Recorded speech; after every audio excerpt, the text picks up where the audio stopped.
overcome by the blood of the Lamb and the word of our testimony. And there's so many people who need to hear your testimony of what you came out of, what only God could have done. So I'm going to be sharing some very personal things.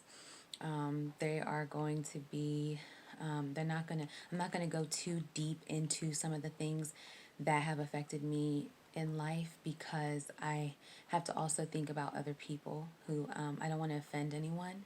And so, but I will be discussing some very personal things in my life. And if you have any questions and you want to, inquire a little deeper about some of the things I bring up, please message me. Again, I'm an open book for the glory of God. So there's that. This picture above is my friend Sabrina did this. This is the the the spotless Lamb, Jesus Christ, the one who died on our for our sins on the cross. And then we have God the Father restored. Jesus is God. We have our Father in all His glory. We have the Lion and the Lamb. So we have the spotless Lamb and the Lion. God is a God of mercy, of gentleness, of love, of kindness, but He's also a God. He's also almighty. He's also a God of judgment and wrath. And so we have our shepherd, our good shepherd here who died for us, and in His glory, our almighty Father who created the heavens and the earth and who is going to restore this place one day. And we're going to walk with Him. He's going to walk with us. So my friend did this, and I just love it. It's beautiful, and it means much more than I could ever put into words. Okay, we're going to get into this. I only have a little bit of time. And so I'm going to talk briefly about my life as a single mom and what I encountered before I met Jesus and, how that has affected me as a young mom and where I am today. And this song just sets the tone for me. It's called Defender, and it's by Francesca Battistelli. And it just blesses me every time I hear it. So I'm going to play it. This may turn into a part 2. We'll see what happens. I think it's going to. So be sure to look for that if that's the case.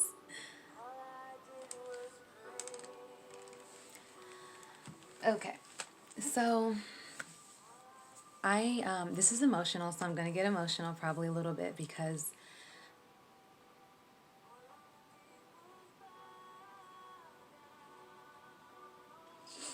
I really can see God in everything.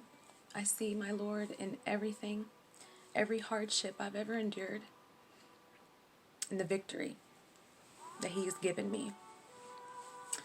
I also have a heart for young women who are suffering right now as single mothers, very young, and not quite knowing how to deal with this. Getting pregnant young, and maybe they've been abandoned, or maybe they're not working out with the father, maybe their heart's been broken. The stresses of being a single mom so young, and even single moms that are older. It's not a dynamic that we are supposed to, it's not the proper dynamic.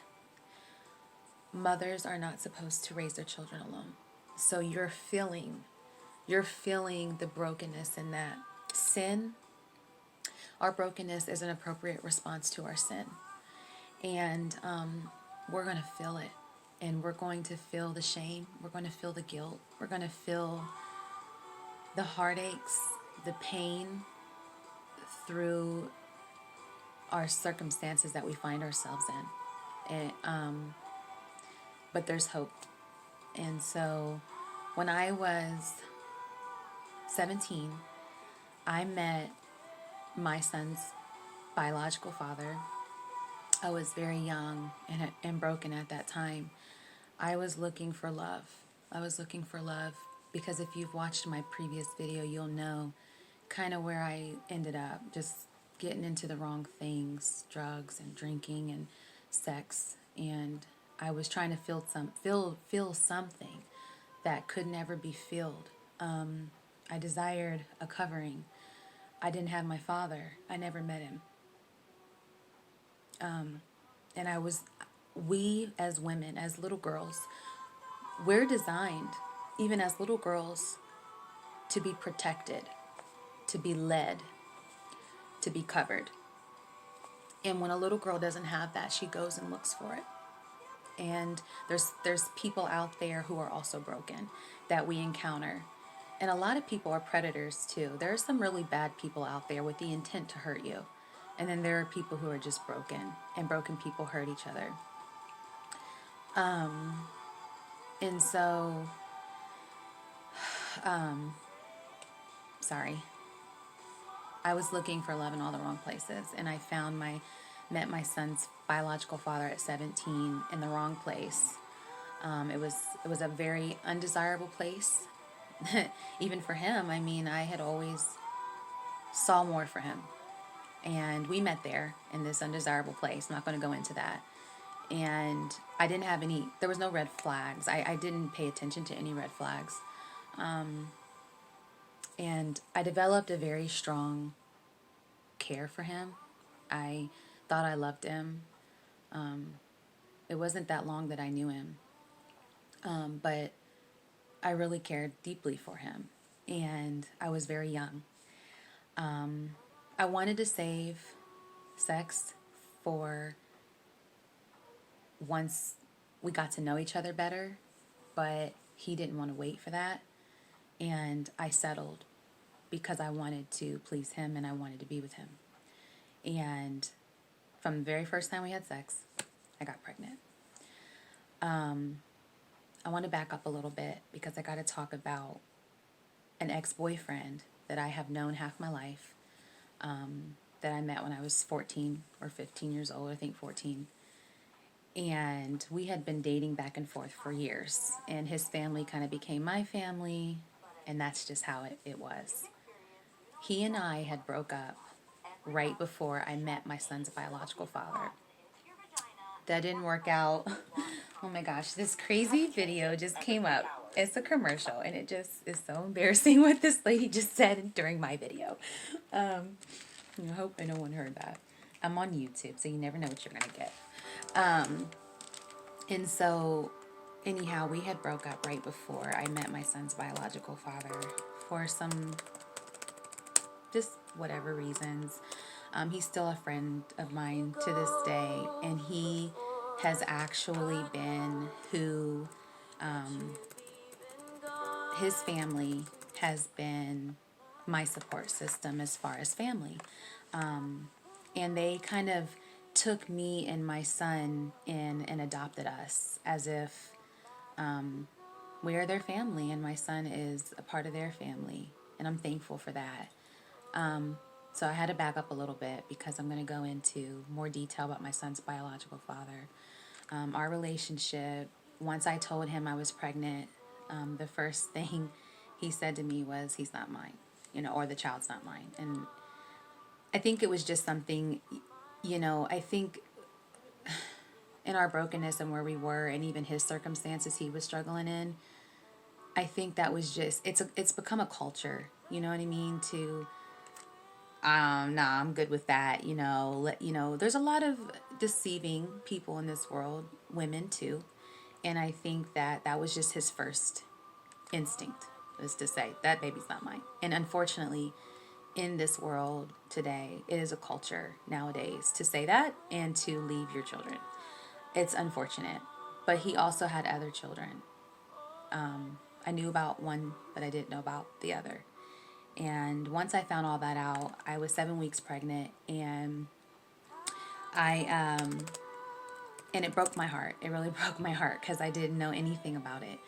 And we got into a horrible fight, and it just, we weren't able to be restored after that. I think we did try, but it didn't work out. But my son's father, from the moment he found out I was pregnant, he just wasn't there. He wasn't maybe able to be there. I don't know. In his brokenness at the time, he just wasn't there. And I had over me the feeling of abandonment and rejection. And I dealt with a lot with him in that, and other people that was in his life at the time. And there was a lot of guilt and pain and shame and all of that. And maybe he really didn't believe that my son was his, but I knew that he was. And I didn't get any support from his family, probably because, again, they didn't think the same.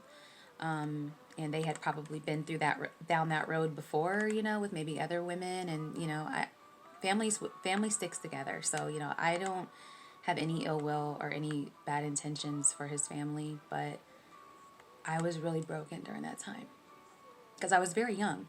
I was trying to finish high school. I would go to school with my big old belly, and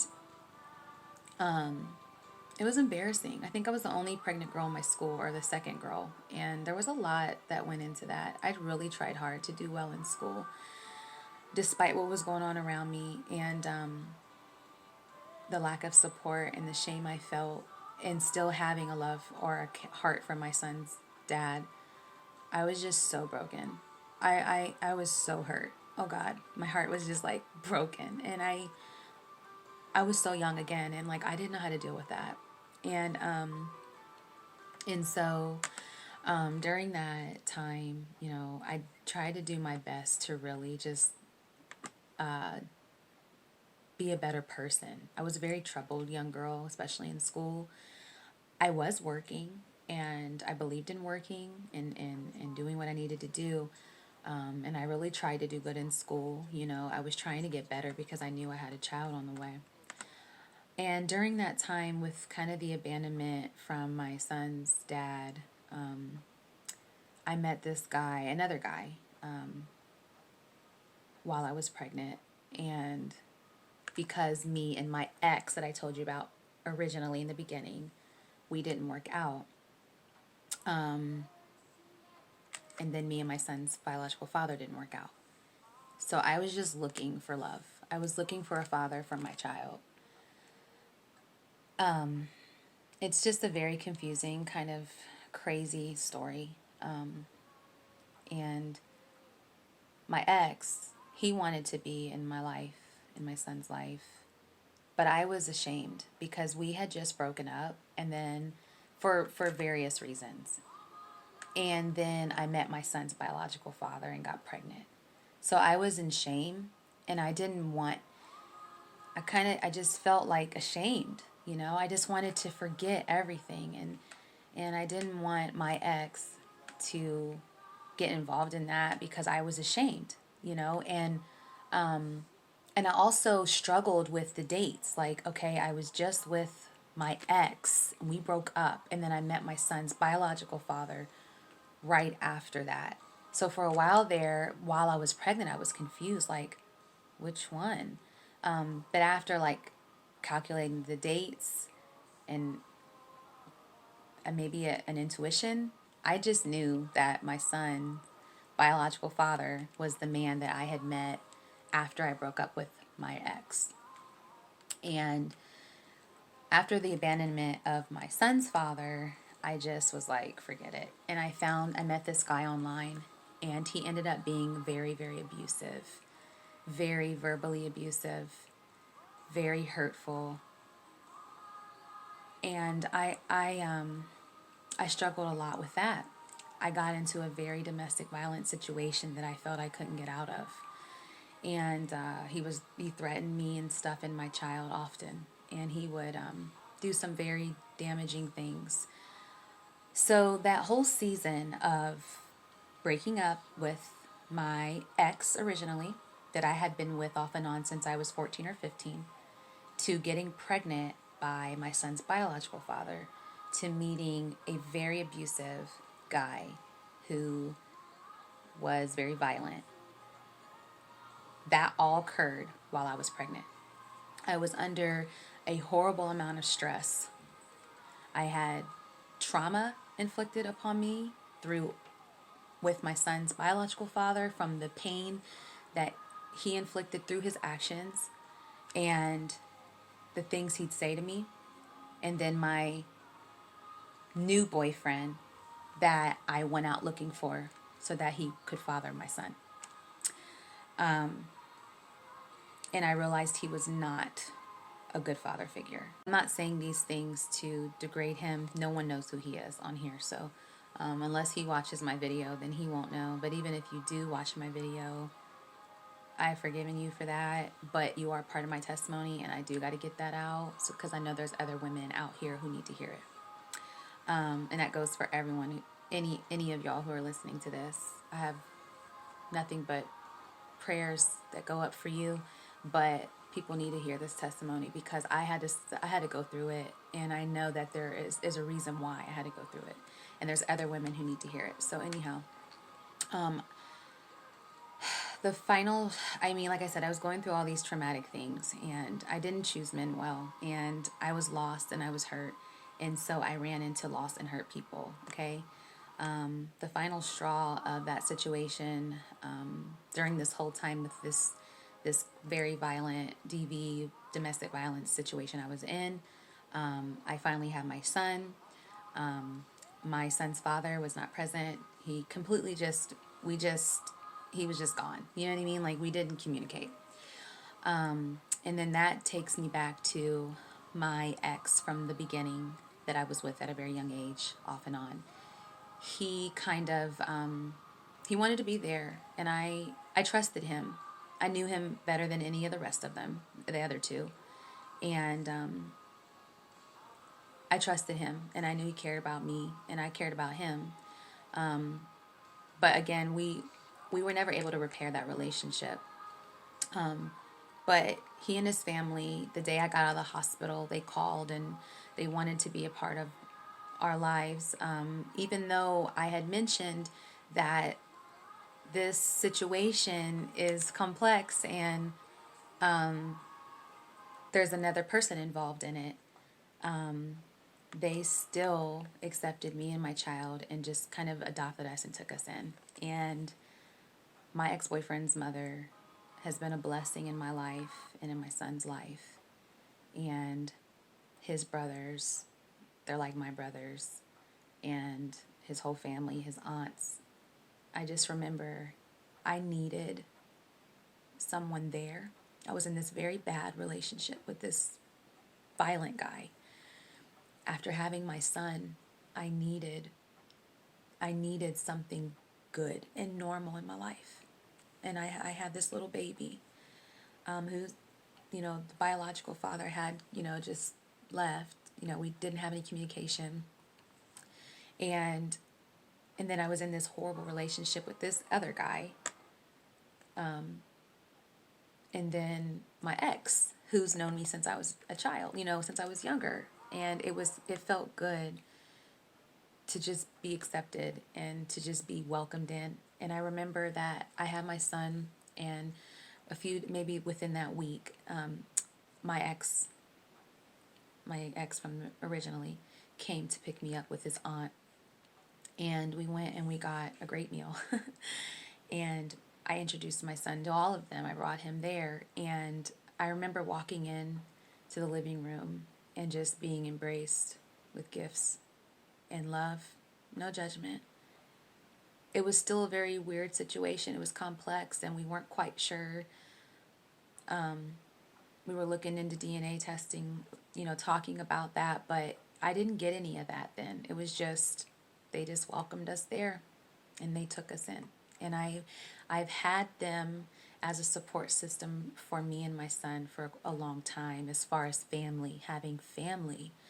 And I'm so grateful that my son didn't get left without family, especially because my family's white, and I've never known my other side of my family, Black, Hispanic, whatever. I've never known them. And so my son would have grew up like me with just a white family and no cultural, he's Black, so he needs a family that looks like him. And he got that. And I'm so grateful for that. And I love them so much. And I know this situation is very touchy, but I had to get it out and I had to talk about it. So to go back to the abusive ex-boyfriend, he was very broken. And there was a lot of things that happened in that relationship, again, through brokenness. You know what I mean? And same thing with my son's biological father, just a lot of brokenness. And there has been instances where, because he's my son's biological father, I would try to get them together to see each other, but there was never any consistency there. And my son got hurt a lot in that. And again, it's just the situation. You know what I mean? I can't change it. I'm not saying that I'm completely innocent in anything because I was out here doing my thing. You know, I was having sex with men and I got pregnant by one, and you know, it was a confusing situation. And you know, even before I met my son's biological father, I was out here having sex with men, and I was living in sin. And when you live in sin and you're outside of God's alignment and order, you fall into situations that can have a very life changing effect and impact in your life that is not good. I am so grateful for my son, so thankful. And I am very thankful that even though it was one of the hardest times of my life, I met my son's biological father, because I could have never gotten my child without him. And I'm very grateful for my child because he changed my life. But I'm telling you, that time of my life, from 18 to the mid 20s, was very, very difficult. And I was broken and brokenhearted for that long. And it took a long time to overcome that. But I just remember I couldn't give up. I had to keep going. I had to keep hoping. And I remember in the violent situation I was in with the new boyfriend, after the one that was there after my biological father, or after my son's biological father, he did something very, very violent. And I talk about that in one of my testimony videos. It's called How I Met Jesus. It's on YouTube and it's on my Instagram, Say TBT blog. I talk about what he did, and that led me to Christ, because I remember falling out on the ground, crying, still broken from being abandoned, rejected, my son being abandoned and rejected by his father, and then meeting this guy and what he was doing to us. And I remember just falling out on the floor, and I remember just saying, Jesus, if you're there, if you're really there, please help me, because I am not going to be able to get out of this situation without you. I was scared, and I couldn't get out of that DV situation. I was scared of what would happen to my loved one, my grandmother, and my son if I tried. And he finally made do on what he said he was going to do, but it didn't happen. You know, I'm still here, and the Lord got me out of that. And when he got me out of that, I realized the Lord got me out of it. And I realized there was a response, and that I needed to seek God. And I began to seek God really hard, because all the things I was doing, the drugs, even then I was using drugs. I was smoking cigarettes. I was smoking weed. I was drinking. I was going clubbing. I was a young mom out here hot, just trying to still, even after I left that horrible, violent relationship, after God got me out of it, I was still trying to find love and someone to fill those voids and that brokenness, to make it better. And I thought a man was going to be the one to do it, because I needed a father for my son and I needed a covering. I wanted someone to take us and take care of us and be good to us and lead us and help provide. That's what I was looking for. And I was looking for it in the gutters. That's where I was looking for it. And I was finding it. I'm going to talk to you one day about an abortion that I had and a stillborn that I had, and my life with that, even after I encountered Jesus. So again, from very young to late 20s, my life was kind of crazy. But I got saved at 22. And even after I got saved, I was still struggling. Like, fully got saved, like filled with the Holy Ghost saved. But when Jesus got me out of that bad relationship, violent relationship, I was 21 years old, 20 or 21 years old. He got me out, but I didn't quite surrender. I didn't surrender till I was 22. When I did that, I still struggled with certain things, but my life began to change. I began to come out of darkness. I began to see things for what they were.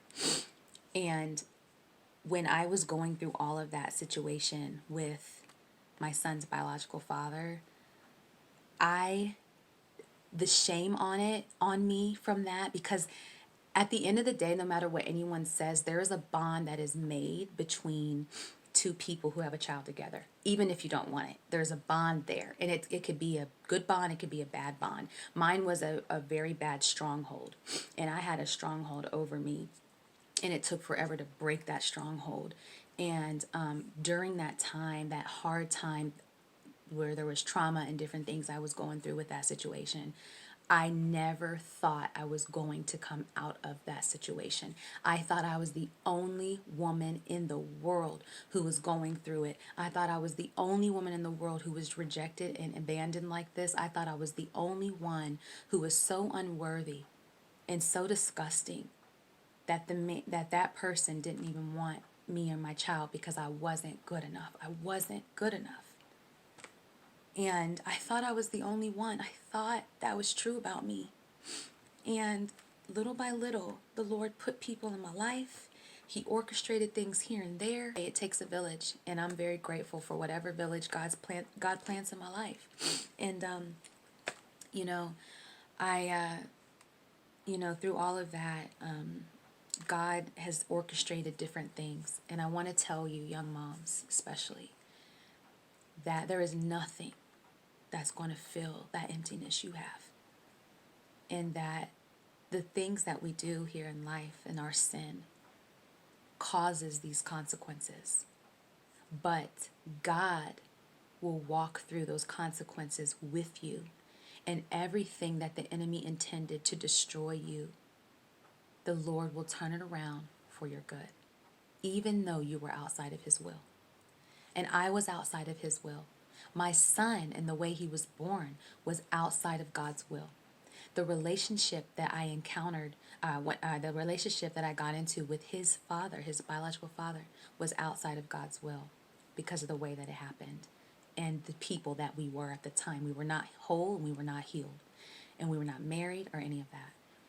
The relationship I got into with that guy with the DV, completely not God's will. And every relationship after that was not in God's will. And there was circumstances and consequences that I had to go through because of my sin. And it left me a broken person for so long. And brokenness is an appropriate response to our sin. But God walked with me through those consequences. For a while there, I was running away from God and I was suffering the consequences alone and broken. But when I met Jesus, I began to walk with him. I began to put my faith and hope in him that there had to be a way out of this. And there was going to be a way out of this. But I had to hope and I had to pray and I had to believe that something good was going to come out of this. And he began to orchestrate people, places, and things in my life and bless me through it. But it didn't make it easy. Today, it's still not easy, but I have joy and we are provided for in every way. I don't have to beg, borrow, or steal. Although I struggle still in this life, being a single mom and my son getting older, at the end of the day, the truth is that he still does need a Christian follower of Jesus, male figures in his life to help build him up. And my son struggles, despite the fact that, we've been provided for through the Lord blessing us with a family from my past. Everyone's at different walks in life, and I pray often that God would send godly men and fellowship in my son's life. These are truths, guys, and hey, I'm not ashamed of any of it. And I hope I haven't offended anyone, but, this is truth, and I got to get it out. And I know there's someone else dealing with it. And so I still struggle as a single mom, but today I don't make the same mistakes I used to make. I don't sleep around with men. I don't sleep with any man. I have been saved, single, and celibate for 4 years or more, 4.5. And I'm not into that. And that's because I love God and I want to keep my body pure for who God's going to send me. And I believe that the Lord is going to send someone for me, a husband. And I believe that I will have an intact family dynamic. And again, and going back to my family and my son's family that we were adopted into, my ex-boyfriend from years ago, childhood ex-boyfriend, adopted into that family, me and him didn't work out. And,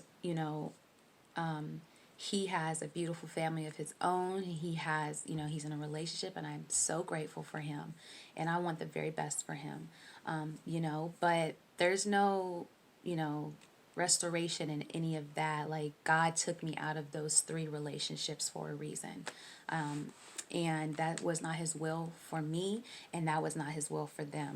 And so, I pray that the Lord does bring that, a husband, into my life, and I pray for that regularly. But if he doesn't, I am still content.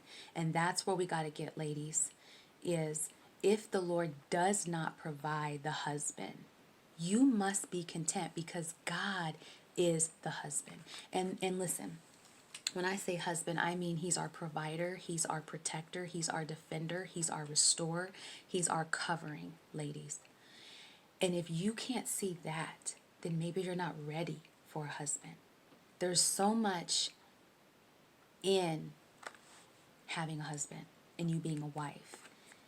It's not for you to feel good and googly-eyed and, all about how you feel and making your life easier. That's not what marriage is. Marriage is supposed to represent the love and the communion, or I'm sorry, when I was running, the love, and the covenant that the Lord has with his children, with the church. And it's supposed to show the nation that covenant between God and his children, God and his church, his love for his church. And we're supposed to, as husband and wives, love each other, have children, according to God's will, live a good life, enjoy what God has given us, have fun. But our marriage should represent the church, and it should glorify God. And if we get into marriages too soon and we are not healed and whole, then we're going to go into marriages where we're now focused on each other's brokenness and getting through that, and hopefully not having a divorce because we can't work things out. And all of these voids and things we have, we're expecting that man or woman to fill. And instead of being able to focus on what God is calling us to focus on, which is ministry, which is the nations, which is the world, and bringing it into covenant relationship with God before the end, before the world perishes, instead of thinking about on those things in kingdom life and kingdom living and kingdom pursuits, we are going to be focusing on what he is not doing or what she is not doing, or the next best thing, or the grass may be greener on the other side, or my brokenness, and I need you to be able to do this for me. And so if you're getting into marriages and you're getting into relationships with the expectation that that person is supposed to fix you and make things better for you, that's not the right mindset to have. And you need to go through healing and become whole, or you're going to become a hindrance in that person's life and you're going to help damage them more, and vice versa. And so we need to get into marriages where we first know that God is in control of our lives. He is the head of our lives. He is our covering. He is our provider.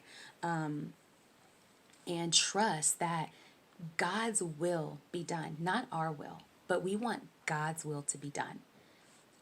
We want God to be glorified. We don't want to settle for men. We don't want to settle for women. I'm talking to you too, fellas. We don't want to settle for people based on what's permissible just because we can, and it's not technically sin, but if it's not God's best will for you, you cannot most glorify him.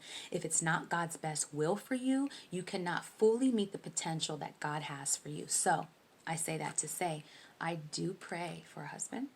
I pray for a intact family dynamic that I've never had in my own life, and my son has not quite had either. And I pray that, and I desire that, and it's a pure desire. But if God does not provide that, I've gotten to a place of contentment with Him alone. And I'm good with that. But I know He'll provide. And so that's a little bit of what I feel the Lord speaking to single mothers is that I love you. I see you, single mom. Just like He saw Hagar when she ran away from Sarah, because Sarah was in Genesis, Abraham and Sarah.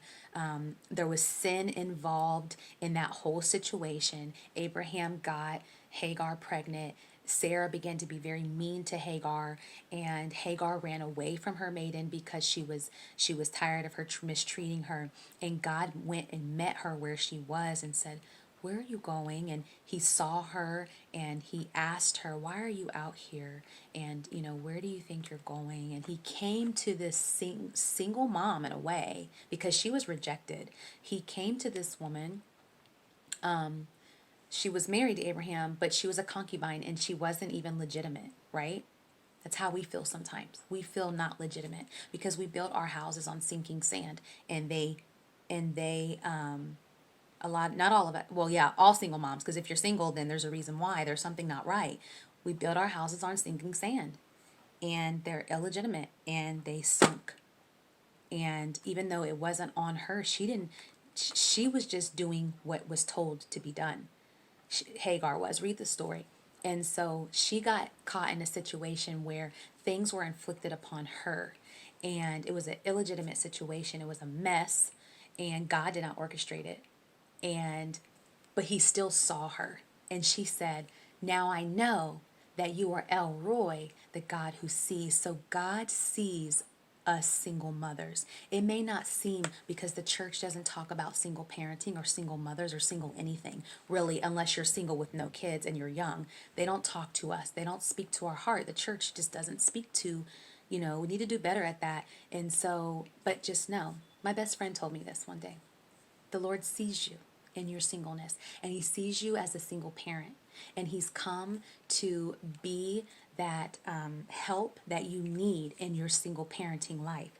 And oftentimes, God will allow us to go through these very hard situations so that we can learn to depend on Him greater for what He wants to do for us in the future. And we got to go through these difficult times sometimes so that we can go back and speak to the life of someone else and draw them out, which is why I'm doing this testimony. I'm sorry that it's kind of been all over the place, but that's been my life, all over the place. And there's even more to tell you, and I'm going to tell you more. But this was about my life as a single mom. And where I am today. And I really hope that you've been able to get something out of this through all over the place. I want to talk a little bit briefly just about how I carried on. I've told many of the young girls I've worked with in the past, find something to stand on. I stand on Jesus Christ. But maybe you don't. Maybe you don't want to. I pray to God that you will. But find a standard and set a standard for yourself, or you're going to fall for anything.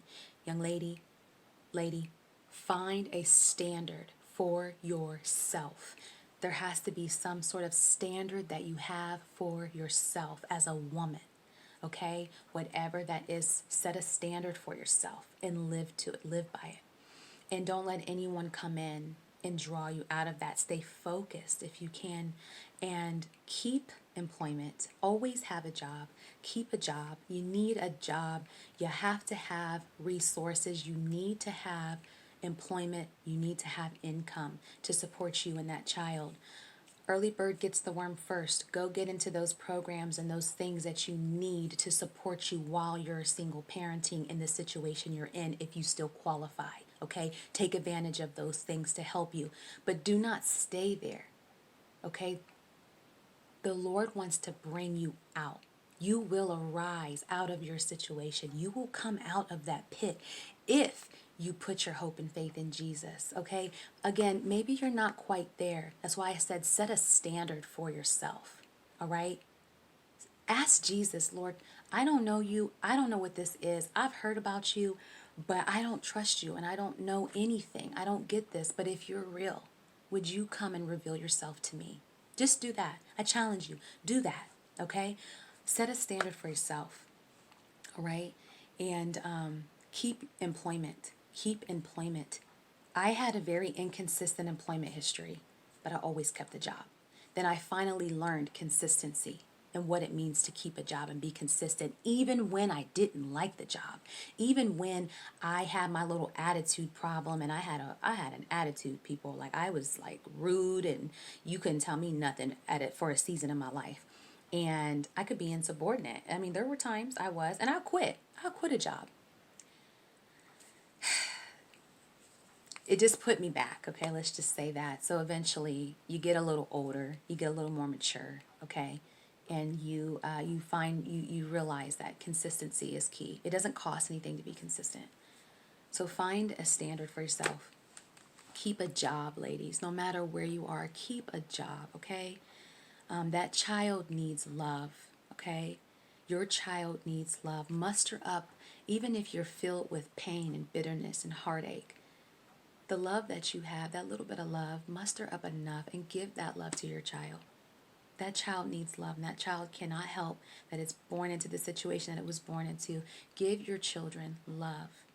Try to be patient with your children. Try to understand that they love you so much. They care about you so much. You're the only thing they have. You're the only one they have in most situations, and they count on you. And when you're hurting, they hurt. And when they see your stress, they feel your stress. You're their mother, and they have a strong bond with you. They're on your side. Be on their side and be good to them. Be good to them because they need you. And like you're hurting, they're hurting too. Your situation is mess. Their situation is a mess too. But they're so innocent in their love for you, and they're so resilient. Love your children above all else. Your love will carry them far. Okay? You don't have to have all the right things right now in order. Love your children. Be good to them. The Lord has given them to you for a reason. Okay? And try to understand that the situation that you find yourself in, yes, we have to take equal responsibility for these things and hold ourselves accountable. But I want you to know this. I'm telling you this. Your big sis, your little sis, I'm telling you this. You are worthy. The devil is a liar. You are worthy. You will come out of this. You will arise out of your pit, out of your oceans of anguish and deep despair. You will come out. I have, and I know that you can as well. I know that you will. Stay in contact if you want to know more, if you want to dialogue a little bit and talk about this. I'm here for you. But keep your mind on the right things and pray above all things. And hold those babies tight and understand that your situation right now does not dictate your future, and that there is more for you in this life, okay? You are loved beyond measure. You are worthy beyond measure. And God sees the stuff that you've been through. He sees it, He feels it, and He wants to come into that place of pain and restore you. All right, I love you. See ya.